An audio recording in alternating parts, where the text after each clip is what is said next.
윤석열 당선인이 지난 1월 30일 자신의 페이스북을 통해 국민이 잘 차려놓은 밥상에 숟가락만 얹는 외국인 건강보험 문제를 해결하겠다고 했는데요. 윤석열 당선인 공약이 실현될 경우 말 그대로 한국 건강보험에 숟가락만 얹는 외국인 피부양자 등록 요건은 강화될 것으로 예상됩니다. 2022년 2월 11일 국회 보건복지위원회 소속 국민의힘 서정숙 의원실이 국민건강보험공단으로부터 받은 가입자 국적별 재정수지 자료를 보면 건보 가입자 수 기준 상위 20개국 중 2017년부터 2020년 보험료 대비 급여비 비율이 100%보다 높은 경우는 중국뿐이라고 밝혔습니다. 최근 4년 보험료 대비 급여비 비율에서 중국인은 124%인 반면 인도네시아인은 8.5%에 그쳤고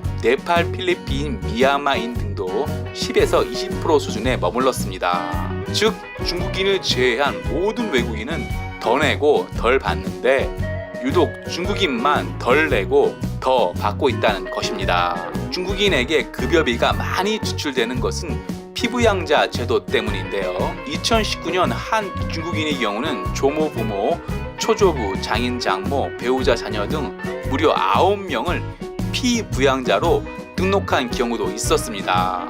즉 중국인 한 명이 한국에서 일하며 건강보험에 가입해 중국인 9명이 한국 건강보험 혜택을 받고 있다는 것입니다.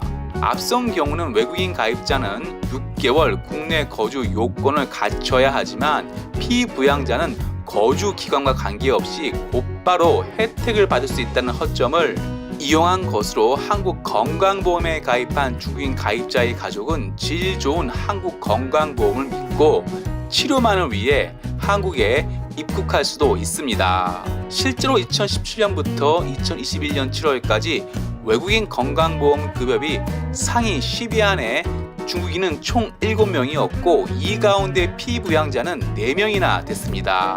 다시 한번 말하지만 한국에 일하러 들어온 것이 아니라 질 좋은 한국 건강보험을 믿고 치료 목적으로 한국에 들어왔을 수도 있다는 것입니다.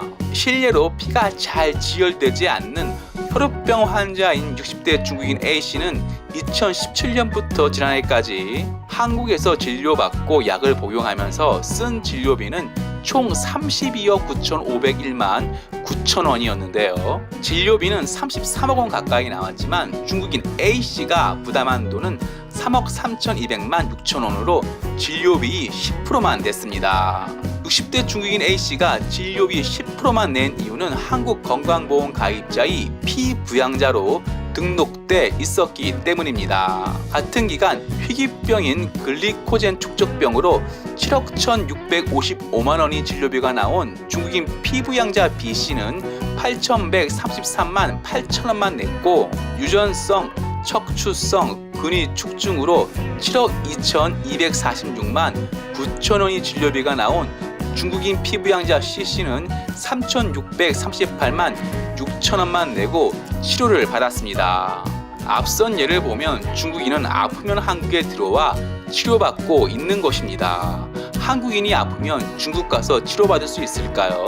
중국에서 일하는 한국인도 중국 정부에 건강보험비를 꼬박꼬박 내지만 아프면 질 좋은 한국으로 돌아와 치료를 받습니다. 세계 최고 한국 건강보험을 악용하는 중국인 때문에 국민의힘 송헌석, 주호영 의원은 지난해 1월과 12월 외국인 피부양자 등록 요건을 강화하는 건강보험 개정안을 발의했지만 국회의원 184월 가진 친중민주당 방해로 무산되기 직전입니다. 친중민주당이 외국인 피부양자 등록 요건 강화 개정안을 막는 이유는 한국에 들어와 있는 중국인은 지방선거 투표권이 있기 때문입니다. 친중민주당은 중국인에게 한국 국적을 주는 것으로 모자라 한국인 피와 땀으로 일궈낸 세계 최고 한국 건강보험까지 중국인에 넘기려 합니다. 마치겠습니다. 유익했다면 구독, 좋아요, 회원 가입 부탁합니다.